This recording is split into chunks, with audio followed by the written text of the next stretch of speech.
মাজারে গিয়ে কিছু চাওয়ার শরী বিধান কি? ভাই আমরা সব কিছু চাইবো কার কাছে?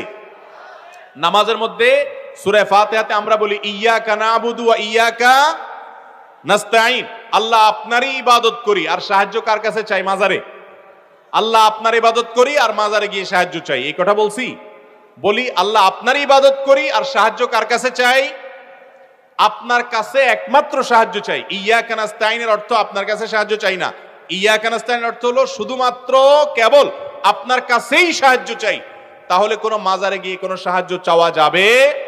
মাজারওয়ালার কোনো কিছু দেওয়ার কোনো ক্ষমতা, সব ক্ষমতা আল্লাহ তাআলার হাতে। মাজারে যিনি শায়িত আছেন তিনি নিজেও কার কাছে চাইতেন? আল্লাহর কাছে চাইতেন। অতএব আপনি কার কাছে চাইবেন? আমাদের অনেক ভাইরা আছেন ব্যবসা বাণিজ্যের উন্নতি হয় না, চাকরি টিকে না, সন্তান হয় না, তো উনি মাজারে চলে যান, আছে না নাই? ওই মাজারওয়ালার কোনো পাওয়ার নাই, ওই মাজারওয়ালা নিজেও আল্লাহর কাছে চাইতেন। আল্লাহ বলেছেন উদউনি, তোমরা আমার কাছে দোয়া করো, আস্তাজিব লাকুম, আমি দোয়া কবুল করব। যেখানে আল্লাহ স্বয়ং দোয়া কবুল করেন, ওয়াদা করেছেন, সেখানে আপনি মাজারওয়ালার কাছে চাওয়া জায়েজ নাই।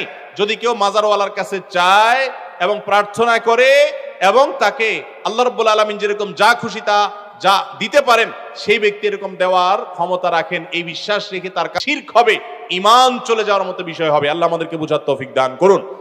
অনেকে বলেন যে না, মাজারে গিয়ে আমরা আল্লাহর কাছে দোয়া করি, আল্লাহর কাছে দোয়া করি, মাজার আল্লাহর কাছে না। তাহলে আমার প্রশ্ন হলো, মাজারে গিয়ে কেন? আল্লাহর কাছে দোয়া তো আপনি এখানে বসে করলেও হবে, আপনার বাসায় বললেও করলেও হবে। কিছু জায়গা আছে দোয়া কবুলের জায়গা, যেমন আরাফাতের ময়দান, যেমন তোয়াফ করতে করতে দোয়া কবুল হয়, সাফা পাহাড়ের উপর দোয়া কবুল হয়, মারওয়া পাহাড়ের উপর দোয়া কবুল হয়। দোয়া কবুলে কিছু জায়গা আছে, কিন্তু মাজার বা যে কোনো কবরস্থানে গিয়ে দোয়া করলে দোয়া কবুল হয় এমন কোনো কথা কোনো হাদিসে বর্ণিত হয়? অতএব মাজারে গিয়ে কেন দোয়া করবেন? হ্যাঁ, মাজারে যাবেন, কবর, মাজার মানে কবর, কবরে যাবেন কবরবাসীকে সালাম দেওয়ার জন্য, সেখানে বরং তাদের কাছে তাদের শান্তি দোয়া করে আসবেন, তাদের কাছে কিছু চাওয়ার বিষয় নাই। যারা মাজারে চান তাদের ঈমান হারা হওয়া পর্যন্ত ভয় আছে। আল্লাহ তাআলা আমাদেরকে বেঁচে থাকার তৌফিক দান করুন।